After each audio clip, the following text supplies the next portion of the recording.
afternoon. So it's called business to buttons. Let me see who's more on the button side. Who considers themselves a designer? Okay. Let's see where the business part is. Who considers themselves a business person? And who is at the intersection and feels like they're a great designer and they know something about business? Okay, good. That's where you should be. Because I'm going to talk about value proposition design. I'm going to be a bit more on the business side, but I believe that today, technology people and design should actually understand business and the why, the goals, extremely well. How are you going to do good design if you don't understand the why, okay? So we're going to look at the value proposition canvas, a tool that we made from one of these two books, but I'm mainly going to share some of the lessons. Let me just see to get a feel for the audience. Who of you has ever heard of or used the business model canvas? Okay, who of you has ever heard or used the value proposition canvas? Okay, so a bit less. We're going to play with that a little bit later. I'm going to share a couple of lessons. Most of my time, I'm actually not speaking or writing. I'm trying to be an entrepreneur. This is my side job. We're trying to create something crazy, probably a 20-year vision, the strategic operating system for companies like Nestle, GE, you know, the biggest companies in the world. So completely crazy. So we need to understand the why of our customers really well. So when I got invited, I thought, wow, that's great. But then I realized, well, buttons? What do I know about design? I'm a designer at heart, but I don't have a design profession. And I wasn't sure, could I really deliver something of value to a design audience, or design and business, but design profession? And then I fell into this, you know, the creative process. I guess you've seen this slide. It's my favorite slide. Who's ever been in this situation, right? Work begins, you procrastinate for months, then you panic, and you say, shit, I gotta get it done. And then you sweat. Been there? Okay. So I did figure out that actually I have something to say, even at 4 o'clock in the evening. I hope I can keep you awake, right? So I think real magic happens, value for customers, but also for the business, because at the end of the day, you know, we shouldn't be just business driven, but we need to create financially sustainable organizations if we want to continue to create value for customers. We shouldn't forget, of course, ethics and morals in the process, as we heard today, which I fully agree with, okay?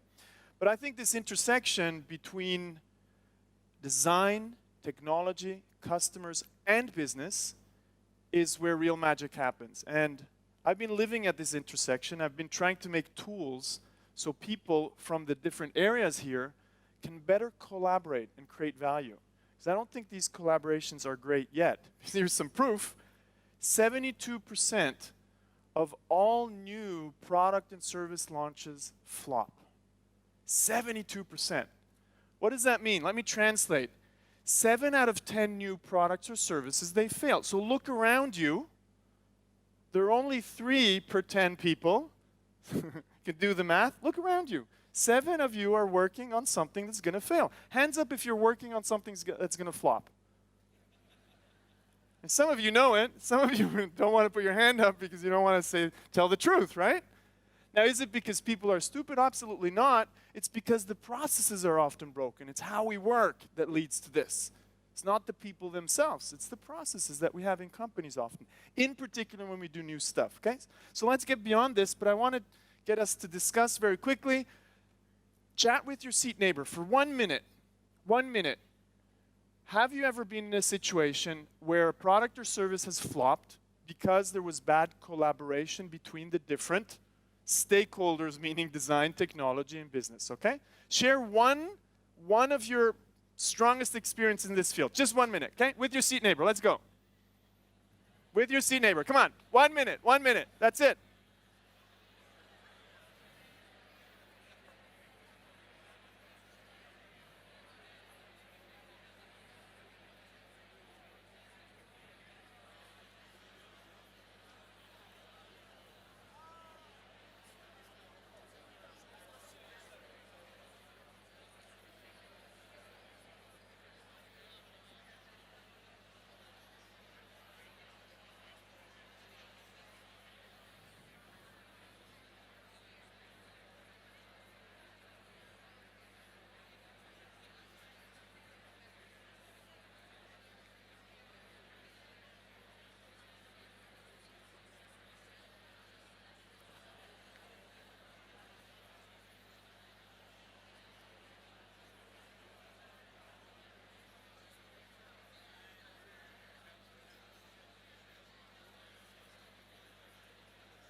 Okay. Okay. Brought my Swiss bell. I'm from Switzerland. Can we agree on something that when I ring the bell that you actually just focus on me again? Put your hands up if that's okay with you. Swiss timekeeping, good? I did this in Kuwait last week, and then a Lebanese came up and said, Alex, you can't do that. We do that for the goats. It's disrespectful. I said, but it works. So, timekeeping, because I'm going to do a couple of exercises like this afterwards. Okay, so he said 7 out of 10 products flop. Why is that? Since the Swiss are not very funny, I'm going to show you a Silicon Valley parody telling us why do products often flop. Let's see if the sound works. As usual, when you test it, it doesn't work. See? Nope. Okay, so we won't be funny, because I can't. I'm Swiss. We don't do that. Okay? So even when I try to make a joke. Exciting. Oh, here we go. So you can laugh when you want to make me happy, but you don't have to, okay? So let's see if this works. Hey, I've got a great idea for a business. That's exciting. Tell me about it. I've developed a chemical isomer that links to volatile organic compounds causing carbon bonds to rupture and wraps them in a nanotube coating. Huh. That's a little confusing. Can you dumb it down for me? Sure.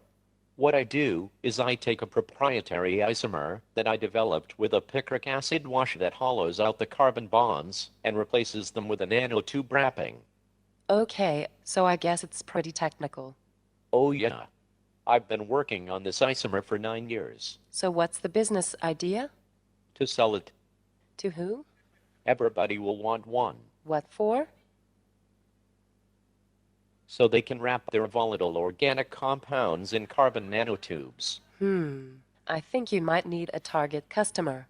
I don't think I need to wrap my compounds in your nanotube. Well, maybe not you. So, for people who buy it, what's the value you are providing them? I've developed a chemical isomer that links to volatile organic compounds causing carbon bonds to rupture and wraps them in a nanotube coating. You've said that already. This is getting annoying. Why should anyone care about your isomer? I spent 9 years on this. Okay, obviously this is just a parody. It would never happen to any of us, right?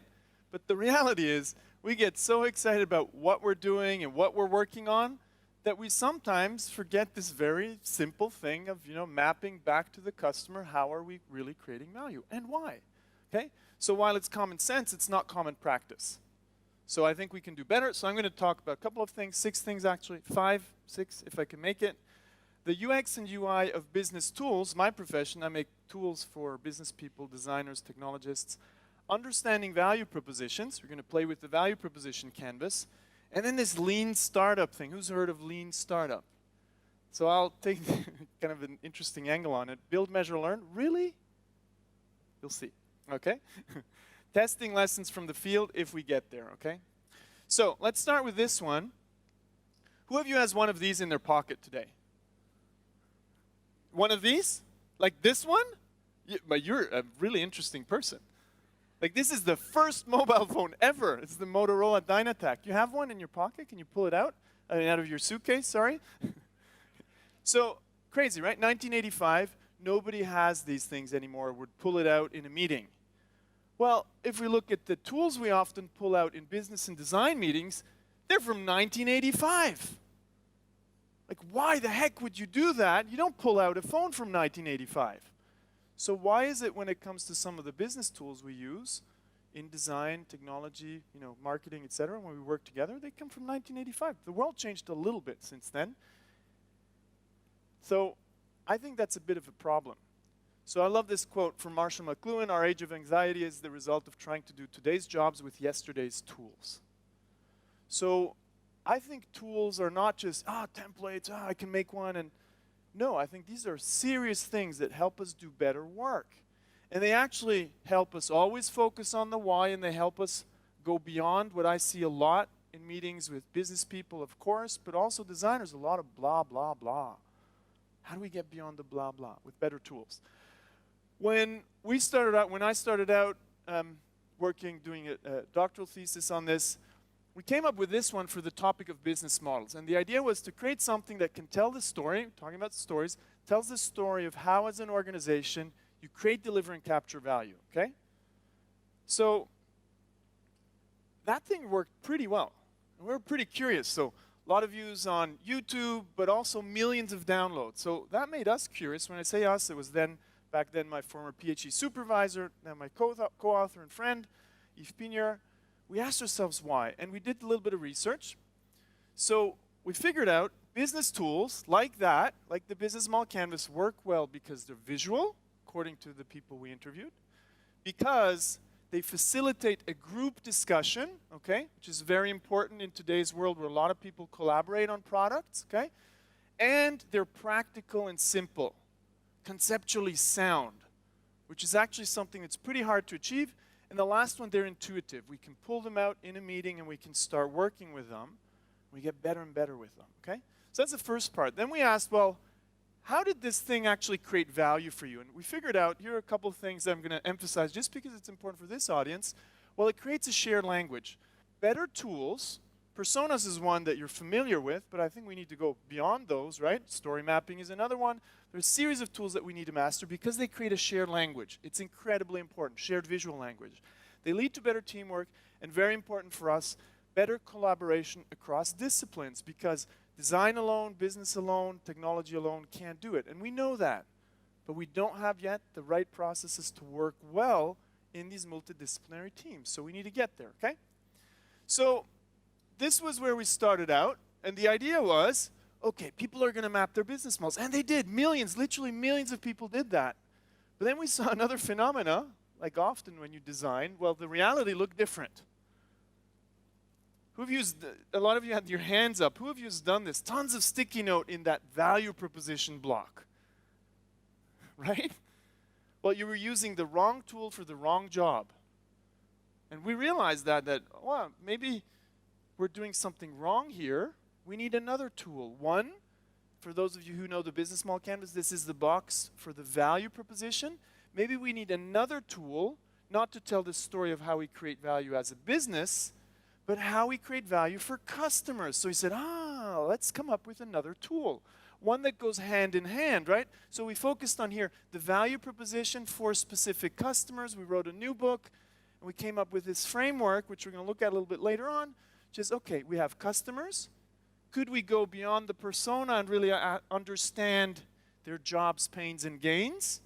And then map back to that how our products and services are actually creating value. And use it as a map that explicitly shows throughout a project, from the idea to the implementation, how we're creating value for customers. And it's literally a map because this will change with your customer understanding. We heard a lot about talking to customers and understanding. It's part of your profession, right? Okay, gives you the fit, allows you to tell the story of how you create value for customers. It answers the why again and again and again. So it's different from the business why. This is the customer why. How are you creating value for your customer, okay? So we came up with this tool, the value proposition canvas, and we started using it. What we realized is there is actually some value in these business tools. So at that point we had two. And what I realized is there's a UI and a UX to business tools. Most frameworks, they stay frameworks, and they suck as to using them in a meeting. Great frameworks, good ideas, but nobody worked on the user experience of using that tool in a business meeting or in a design meeting or in a technology meeting. So we started like insanely working on this. For the tool you've just seen, the value proposition canvas, which I'll explain in a minute, it worked. It started out like this. We had the concepts. We had to put them together. It looked like this. It was something that in a talk at Stanford I drew on the iPad. It looked like this. And then people said, oh, that's an evolution from your first tool that replaces the first one. We said, no, you don't get it. But we also realized maybe we're just too stupid in terms of tool design to not make it explicit what this thing is for. So we went through all of these design iterations with Alan Smith, my co-founder and designer. And then all of a sudden, this circle and square started to emerge, okay? And we realized, we're on to something. That could work. and it became the value proposition canvas. So we worked on the interface of the business tool. The concepts were right, we knew that, but we had the interface wrong. Crazy, right? Interface of a business tool. Who would think that? Well, it turns out if you get it right, people use it, which led to a great user experience, okay? So that's why the tool kind of took off. And then the other thing, why this circle and square worked, is because it's an and. All of a sudden you could say, oh, I can put my customers into this bigger picture and my value proposition. Oh, and maybe I have 2 customer segments and have 2 value propositions. So it's like Lego, you can put them together. And that's the way you want to use all kinds of tools that you use in design. You want to use them together, and you want to figure out what are the APIs, the application programming interfaces between your tools. So to a certain extent, we need to become surgeons of business tools and design tools, okay? So let's go into the value proposition canvas, and I'll quickly show you a video. I'll give you an example, and then I'm going to get you to start working with a little exercise, okay? Because only about a third has heard of the tool or used the tool. Every day, companies design products and services to improve their customers' lives. But 72% of new product and service innovations fail to deliver on expectations. This means that customers don't care about 7 out of 10 new products introduced to the market. It doesn't have to be this way. Just like you create value for your business with a business model canvas, there is in fact a tool to intentionally visualize, design, and test how you create value for customers. It's called the Value Proposition Canvas. The Value Proposition Canvas is composed of 2 parts, the customer profile and the value map. With the customer profile, you describe the jobs your customers try to get done. Jobs can be functional, like getting from A to B, social, like impressing friends and colleagues, or emotional, like gaining peace of mind. You highlight your customers' pains, which annoy customers while trying to get a job done. Pains are negative outcomes that customers hope to avoid, like dissatisfactions with existing solutions and challenges, frustrations, risks, or obstacles related to performing a job. And you outline customer gains, which describe how customers measure the success of a job well done. Gains are positive outcomes that customers hope to achieve, like concrete results, benefits, and even aspirations. Use the customer profile to visualize, test, and track your understanding of the people or companies you intend to create value for. It's a map that becomes clearer the more you learn about your customers. The second part of the canvas is the value map. With it, you list the products and services your value proposition builds on. You describe in which way these products, services, and features are pain relievers, how they eliminate, reduce, or minimize pains customers care about, making their life easier. And you outline in which way they are gain creators, how they produce, increase, or maximize outcomes and benefits that your customers expect, desire, or would be surprised by. The value map makes explicit how your products and services relieve pains and create gains. Use it to design, test, and iterate your value proposition until you figure out what resonates with customers. You achieve fit by creating a clear connection between what matters to customers and how your products, services, and features ease pains and create gains. Great value propositions target essential customer jobs, pains, and gains, and do so extremely well. Your customer profile may contain countless jobs, pains, and gains, but your value map highlights which ones you intend to focus on. But don't forget, an outstanding value proposition can still fail if your business model is flawed. Successful companies embed outstanding value propositions in scalable and profitable business models. Okay, so on the right-hand side, we understand the customer. Different version, you could say, oh, but that's a persona. Well, no, you look at the actionable stuff that really matters to customers for your product. Jobs, pains, and gains. What are they trying to get done? What pisses them off, and what are they trying to achieve? Okay? And on the left-hand side, you map, you make explicit. What exactly are we addressing? Which pains are we addressing? Which gains are we addressing? So you make a selection. Over here, understanding. Over here, design. And that goes from the strategic design of the products and services, the value proposition, all the way down to website design, all the way down to designing certain aspects of a website, because all of those things have one purpose: to create value for the customer And if we think the bigger picture, value for the business, right? And hopefully you're in a business that allows you to participate. So, value proposition canvas. That's what we're going to work on a little bit. But first I want us just to look at this thing called jobs to be done, customer jobs. Who's worked with jobs, the jobs to be done concept? Okay, if you haven't, I would highly recommend you look at it. There are a couple of authors out there that talk about it, Tony Ulwick and Clay Christensen, really go a bit deeper. Because at the end of the day, you're helping customers get something done. You don't ask them, what do you want? You ask them, what are you trying to get done? And you're helping them get that done. Now, let's look at this for a second. In the music industry, jobs actually don't change very much, but the solutions do. So I like this just as an illustration of how a good customer understanding is more important than looking at the solution all the time. So if we look at the music industry, so the job to be done is listening to music. The solutions were what in 1983? We had records. Anybody remember records? If I tell my kids a record, they say, what? Like in the museum? Then over here we have, so that was a big part, we have the cassettes, okay, that was 47%. And here we have the CDs, which was only 0.5%. Now let's look at what happened here over the next couple of decades.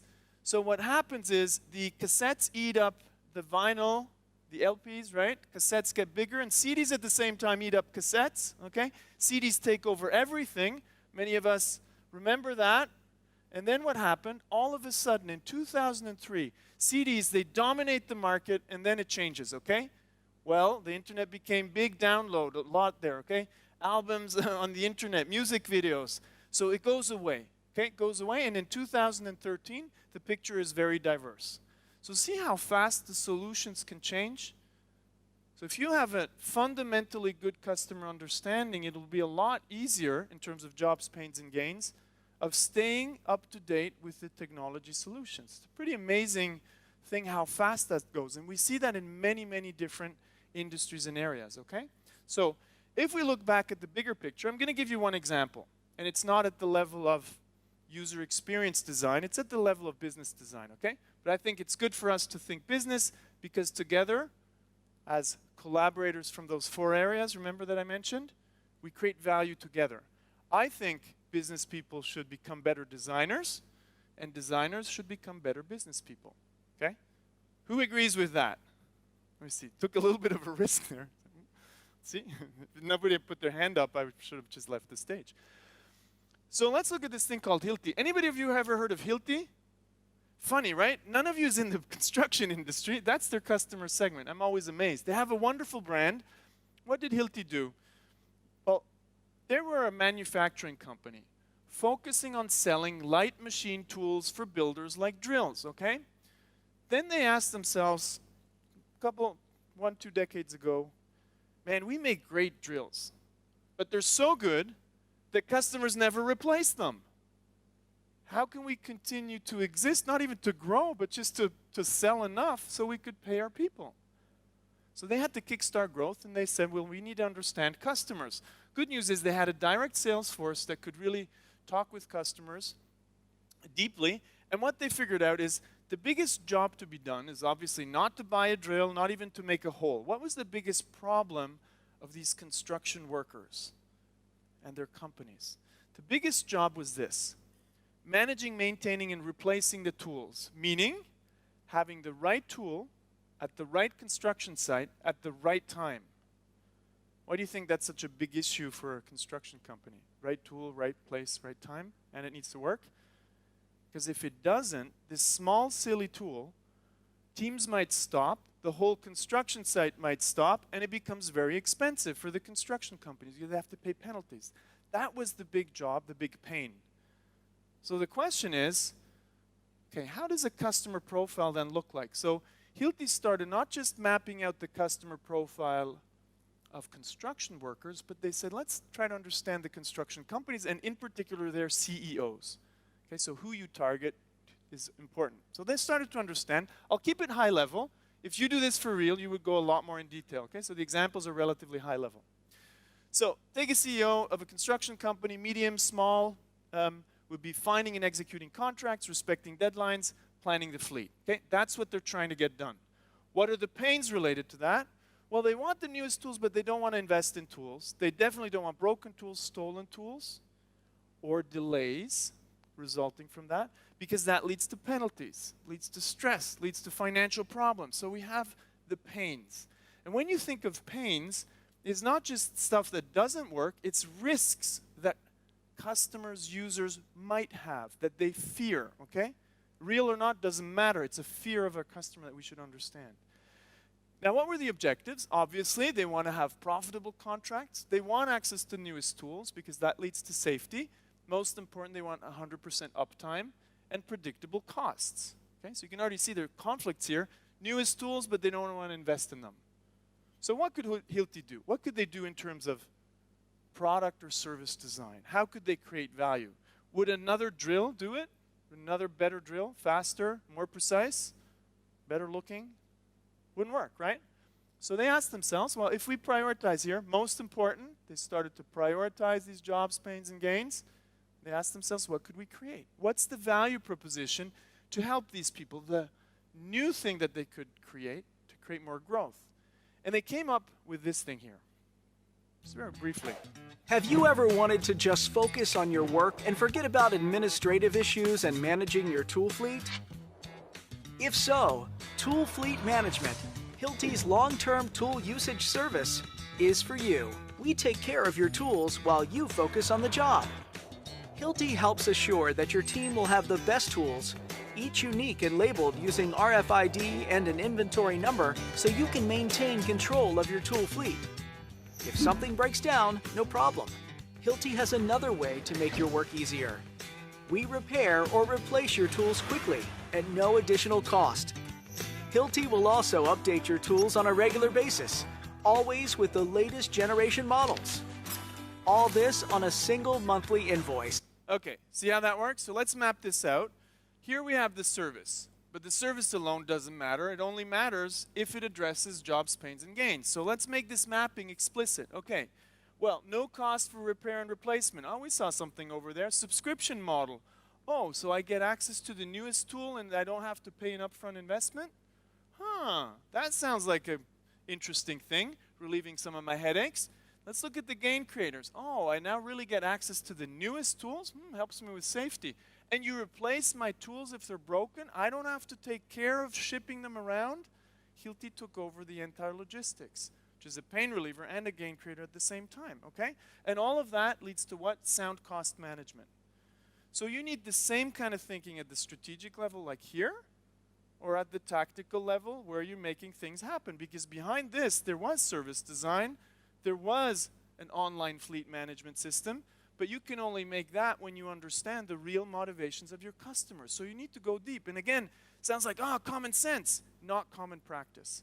If you don't map this, you won't get it right because you don't understand customers, and you won't get your teams to understand because the technology people, the business people, and the design people don't speak together based on the same understanding of customers. Have you ever seen that? Not having a shared understanding of customers? Some of you smiling, right? Never happened in your company, right? So, let me get you to work. So, we're going to do a little exercise. I believe in learning by doing. So, we're going to distribute now. I'm going to explain how. All of you, if we can get started, yeah. All of you, you're going to actually work in groups of 2. Let me correct. You're going to work in groups of 2. As groups of 2, you're going to get one value proposition canvas. So when you get the pile, please hand it over to the next people, okay? They're free to download. It's only 1 per 2. I know people start grabbing them. You also get a set of stickers, okay? You get a set of stickers, and on those stickers, you have the elements of the customer profile. You should, normally, of the customer profile and the value map of Tesla. What you're going to do first, everybody listen, what you're going to do first is you're going to take the stickers, the yellow ones, the customer profile, and you're simply going to map out the customer profile of a Tesla buyer. That was the initial customer that Tesla targeted for the Model S. Upper middle class American male, higher income. The last conference somebody said, why do you put male there? Well, because that's who they targeted. They didn't target women there. So that was the segment that they were targeting. So use the yellow stickers here, and map out the customer profile, okay? Just the circle with the yellow stickers, Tesla. Now, to make it competitive, I have Swiss chocolate with me. The first team gets a wonderful little box of access to heaven, okay? So let's go. You got 3 minutes. No, you can't have it yet. You need to get it done first. Oh, shit. Thought you were talking about the chocolate. Okay, just the circle, just the circle. Is it a job? Is it a pain? Is it a gain? Jobs, pains, gains of a Tesla buyer. Just the yellow ones. Let's see if you paid attention. You're going to get grades at the end of this.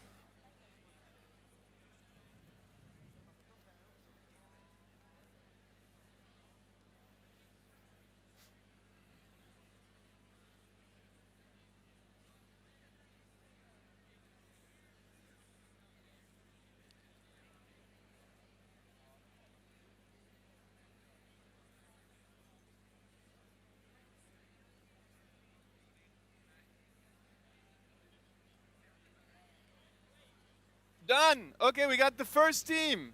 Gets the chocolate. Everybody else, hurry up. Let me see if it's right.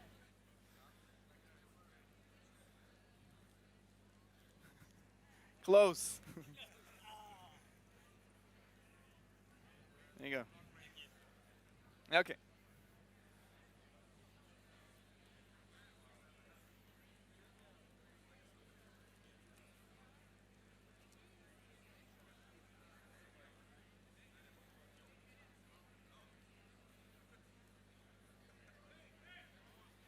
It's already gone, the chocolate, sorry. There's no second prize. Okay, some laggards.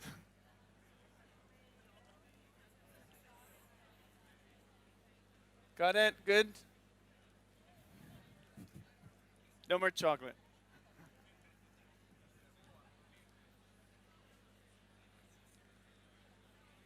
Okay.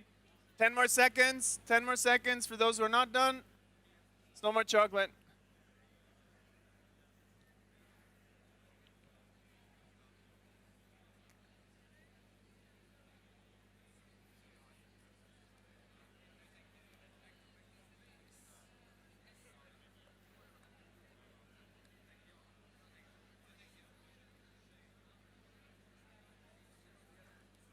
Okay. Okay, shh. Let's look at this together. So you got a slightly simplified version. I'm going to give you the jobs, pains, and gains, 1 or 2 more here. So if you look at this customer segment, we have commuting to work, conveying an image of success. So again, there's 1 or 2 more here. Differentiating from others, occasional long-distance trip, being in sync with personal values. Remember in the video, we said there are functional jobs, social jobs, and emotional jobs. What would be a social job here? Convey an image of success, right? That's not a functional job. Okay, so even when you design, you need to ask yourself, what are the functional jobs, really purely technical, and which ones are the social jobs or the emotional jobs? Like nobody buys a Swiss watch to read the time, right? You buy a Japanese watch for that. Okay, so bad joke, sorry. Told ya. So here, now let's look at the pains. We have charging time, frequent charging, fear of dead battery, lack of space, geeky perception. This one's interesting. I did this with 700 engineers at SAP, and they said, Alex, geeky perception is good, right? I said, look at the customer segment. What's good in one segment is a pain for another, okay? These people do not want to be perceived as geeks, okay? So then we have the gains. What are they trying to achieve? Well, they want performance, they want attractive design, they want a certain range, they want safety, and they want the latest features. Actually, we're talking more about a car as a piece of software. Okay, so what I want you to do now, based on this, is the next step, okay? We got the jobs, pains, and gains. And now you need to come up with the value proposition. You got the stickers, so it's pretty straightforward. You put the stickers on the square. I got one more box of chocolate. Let's see, okay? Let's go.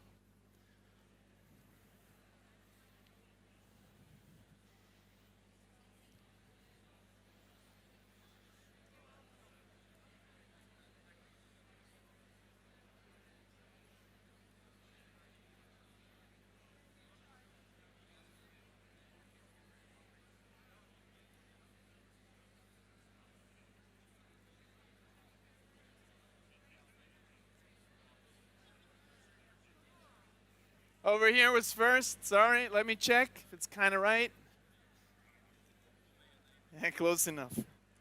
Close enough. Close enough. There you go.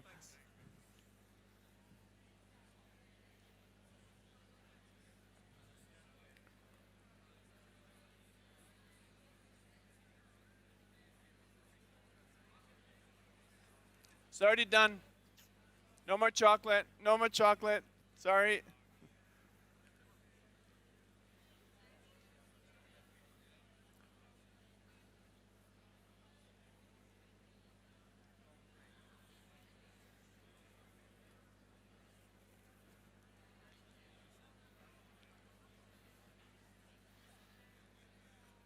Okay. Okay, let's look at this together. Now, you know what? It actually doesn't matter that much where you put them, because at the end of the day, when you work as a team, you just need to get two things right. Everybody in the team needs to agree that it should be there on that side and on that side. And what else? Even more important, it should correspond to the reality, that those are the jobs, pains, and gains of your customers, and you need to test that. We'll get to that. So let's look at this side here. I just put the car here, okay, just the car, but there are other things that we could also put as services if we want. But here, most important, well, we have some of the kind of headache pills for this over here: battery capacity, high-speed charging, free charging stations. Think of it. Tesla made charging stations available throughout the US and in Europe for free. It's as if a Volvo, Renault would have gas stations. That's an incredible investment, right? So that, you could say, could be a service. I put it here as a pain reliever, because these are fears that these people have, even if it doesn't correspond to the reality, okay? Then we have two more. The luxury image, okay? These guys, and guys literally, they don't want a geeky perception. They want an image that corresponds to, hey, you know, this is a real car. This is like a German car, and it's Silicon Valley. Kind of interesting, right? And then the last one, the space, that blew me away. Kind of quite a lot of space, because there's no engine. Now let's look at the gain creator. So I think the Tesla did what they had to do to take away the fears, but where they really excel is at the top, okay? So here we have the performance first, and then obviously we have the range, which is important still, okay? But together with the performance, I think the second most important is award-winning design. Turns out Tesla, for their designers and for their engineers, they put German cars, BMWs and Mercedes in the courtyard, so every evening they could drive home with a different car. They couldn't keep them, they had to bring them back, but it was a German car to get the experience. Not a French car, okay? Not an American car. Sorry, not a Swedish car. It's not Swedish anymore, if I understood right. So, a real performance engine, okay? Then, this becomes a lot more of a software product. It's not just hardware anymore. Cars actually get better if the software gets better, okay? Luckily, most cars are not powered by Microsoft yet, right? But can we trust Tesla? We're not so sure yet, right? But turns out, even though what we see in the press, you know, trying to kind of create some fear around it, Tesla is rated as the safest car, not the safest electrical car, the safest car by the US government agencies, okay? So, gives us this connection between what matters to customers and how we actually create value. So the question is there a fit between the two? Again, this is what we observe. We don't design a customer. Here there are a lot of sticky notes. Over here is where we make design choices on the strategic level and on the implementation level, okay? If you use this as a communication tool, you will get a lot clearer. So if we look at, did this work? Well, it's one of the most innovative companies, but also in terms of sales. It's a bit older numbers from last year. Tesla outsold all other electric vehicles by far, but they also outsold other cars which they consider as competitors, Audi, BMW, and Mercedes, okay? Now that was in the US. On the global stage for a very long time, they were number 2. They were behind the Nissan Leaf until, you might remember this, they launched the new model and they pre-sold in 1 week 325,000 cars. They didn't even have the factories to do it and not even the design. The car wasn't done. And 325,000 people put money on the table to get that car. Guess what? Elon Musk took that money, went to the banks, or that proof, that evidence, and said, hey, bank, can you give me a couple of $1 billion so I can build the factories? Here's the proof. Pretty strategic, pretty interesting, right? But fit, right? Real fit, love mark brand. So when we look at fit, we actually want to go beyond the kind of high level that I showed you.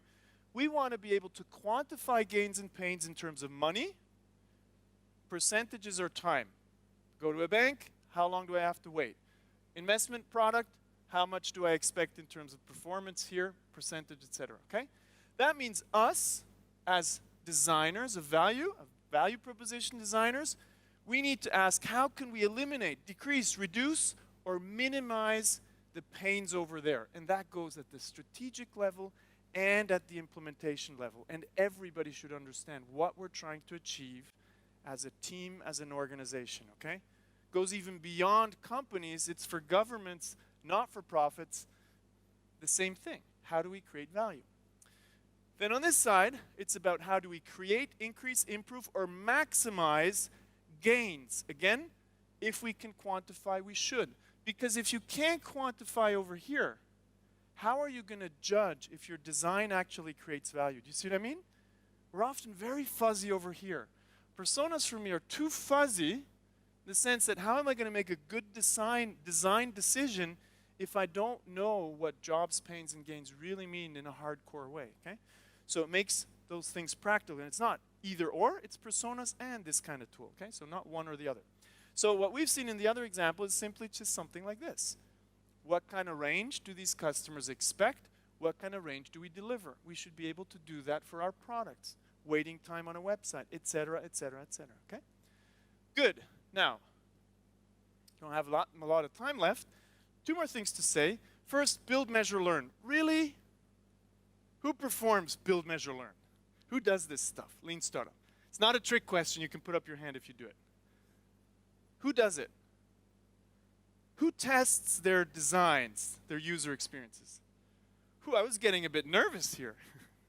So we can just use a different word, right? But here's the thing. So, of course, this is important. I'll give you a counterexample of Tesla. Anybody remember Better Place? Okay, Better Place, what did they try to do? Said, well, we want to take away the biggest pain of electric vehicles. What's the biggest pain? Charging time, right? What if I could drive in a battery swapping station, change the battery, and drive out? Wouldn't that be great? Of course. So what did Better Place do? They started building that infrastructure because they raised a lot of money because they had a senior executive who was going to be the CEO of SAP, so very experienced. He could sell to investors, and then they went bankrupt. How much money can you lose with this kind of idea? What do you think? Quite a bit, right? In their case, it was $850 million. Like, put a pile of, or some bags here and just light them, okay?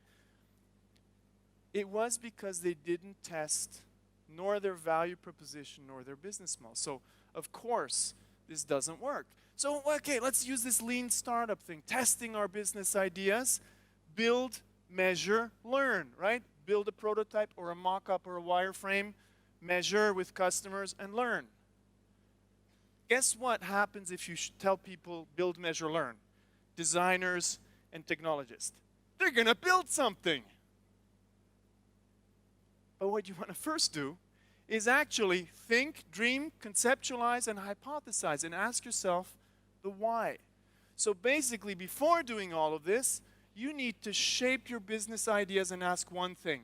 What needs to be true for my idea to work? You come up with hypothesis, and then you can maybe build something, but probably not. And we'll see that in a second. So if we can switch to the iPad for a second. So your job is not actually to build, but when you go from idea to, can you see what this is? See if my drawing skills are good enough. From idea to, this is $100 million business. If you haven't seen it, flags on the rooftop and so on. Okay? Don't laugh. It's not very flattering. Okay, what's at its maximum when you do that? It's uncertainty and risk. Okay? Uncertainty and risk is at its maximum. Should you build something to test now? No, you should do something else. The only thing you need to do, and you may build, maybe not, is to reduce uncertainty and risk. How do you do that? Well, could be that we build something, but what if you talk to customers first before you build anything, before you do a mock-up, etc.? We'll practice this in a second. You're very likely to be wrong. That's okay. 10 customers said you don't understand their business, you don't know what they want, you failed. Okay, we reduced risk. Okay, we do that again, we do a wireframe, whatever, okay? We fail again because they say you still don't get it. What is important is that we respect this. We start very cheap and we increase our investments over time. And for me, I think even a wireframe is sometimes too much of an investment if I didn't understand the jobs, pains, and gains of my customers yet, okay? So this is a really important drawing that you should also use with business people, because testing and wireframes, they don't give a shit. But when you talk about risk and uncertainty and how to reduce that, then you got their ear, okay? So we can switch back, please. So what I like here, if we can switch back to the slides, please, is this idea. Bring it back to, we heard about Intuit before, let's bring it back to better place.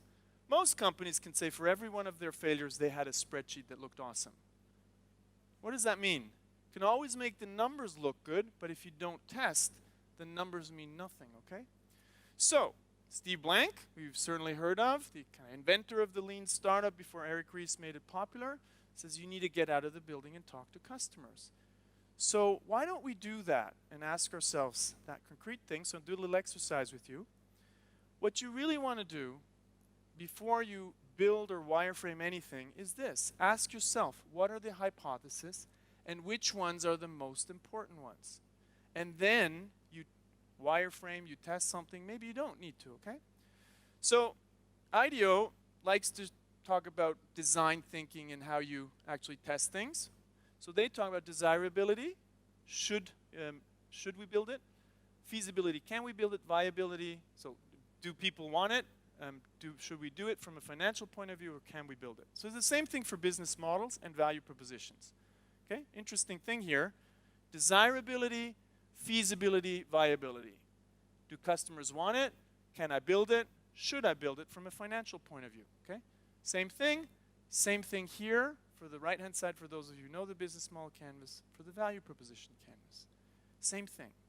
Now, what I want you to do for 1 minute, it's an exercise, customer discovery. Normally, you should be good at this, right? It's part of your job, doing customer discovery. Who's ever done customer discovery, talk to customers to test things? Great. Let's see how good you're at it. So, in groups of 2, one of you is an entrepreneur, innovator, okay, not a designer for a moment, entrepreneur, innovator, or intrapreneur. You're actually going to talk to a customer. Think of it this way. You are at Colgate, an innovator. And you, Colgate, you know, Colgate, toothpaste, toothbrushes, you just invented a new tooth whitening device. Great technology. You can make up the features, the design, whatever you want, okay? That's up to you. Your only task is to go talk to customers. It's your first series of customer discovery interviews to figure out, is there a market for this tooth whitening device? Got it? So in groups of 2, same groups, one of you is the Colgate innovator and tries to figure out, is there a market for this device? You can make up the features, everything. Let's go, 1 minute, 1 minute exercise.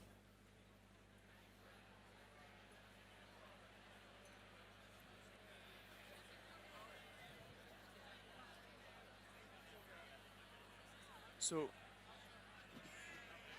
it doesn't work. They turn it off usually. I'll have another 5 minutes. Is that okay?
Okay.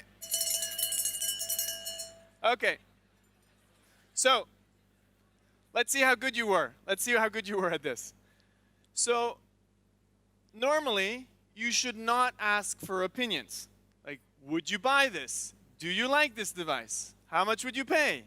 That's not good. Why? Because you'll get opinions. What you should have done better, a lot better, is ask for facts. When is the last time you Googled tooth whitening? When is the last time you spoke to your dentist about tooth whitening? Got me on this? You get facts, you get evidence. Customer discovery is not about opinions, it's about evidence, about facts, okay? Second little trap here. Who have you focused on the solution, the product, right? Would you buy this device? Well, I told you it's the first batch of customer discovery interviews. Maybe you didn't hear that or you didn't listen. You should have first focused on the circle. Remember the circle, then the square. What are the most important things you're struggling with? How does your tooth hygiene look every day? Okay? Customer first, jobs, pains, and gains. You don't need to build anything. You don't need even to have a drawing of that device. Your first series of customer discovery interviews is focused on the circle.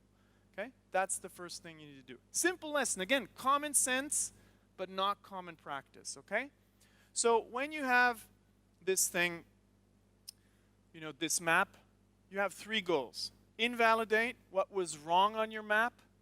Okay, you may even, I've seen more and more people taking this value proposition canvas into customer discovery interviews. You cross out after 10, 20 what was wrong, okay?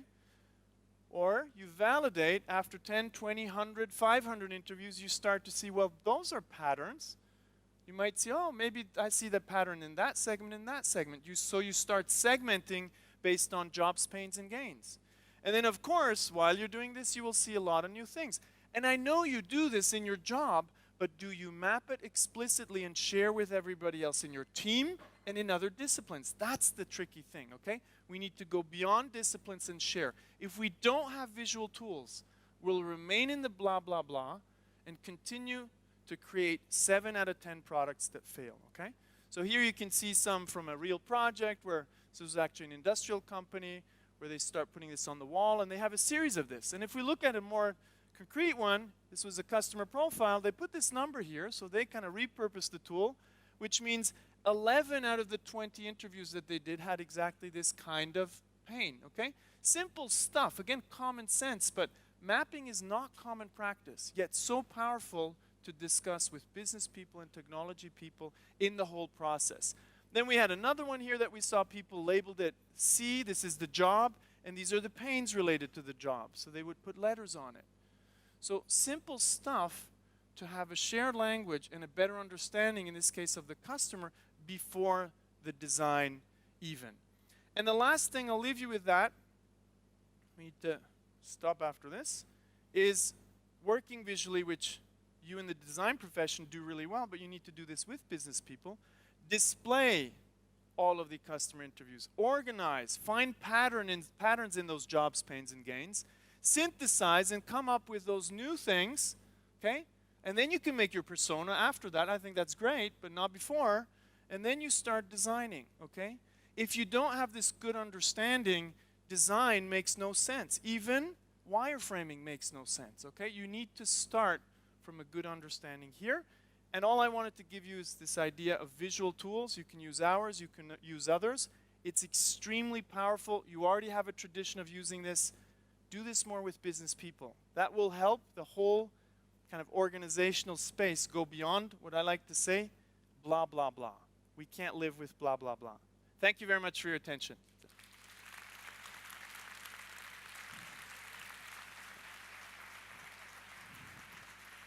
Thank Stay you. here? Okay. Please stay. Thank you so much, Alexander. So you got the 2 of us. Double the questions. Yeah. So we've had a full day. We've been inspired. I have lots of ideas. How do I make this last? What would your advice be?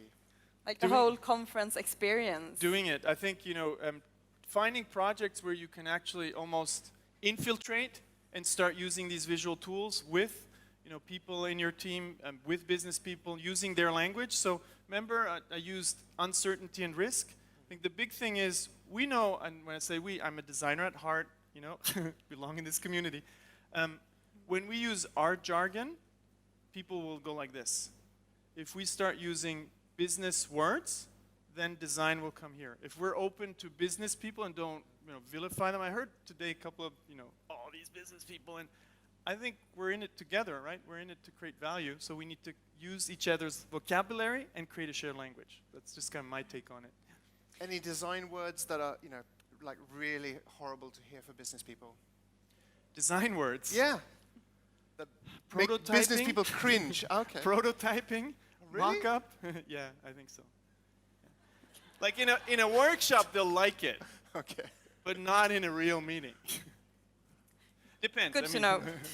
Okay, so if we have a look at the broader picture, like we've been here for a full day at this conference, Yeah. and we've heard, is it 8 speakers? Yeah. From, you know, sharing different perspectives and insights, and, you know, some of them really gave us some shivers, and tomorrow we go back to our ordinary jobs. So Yeah.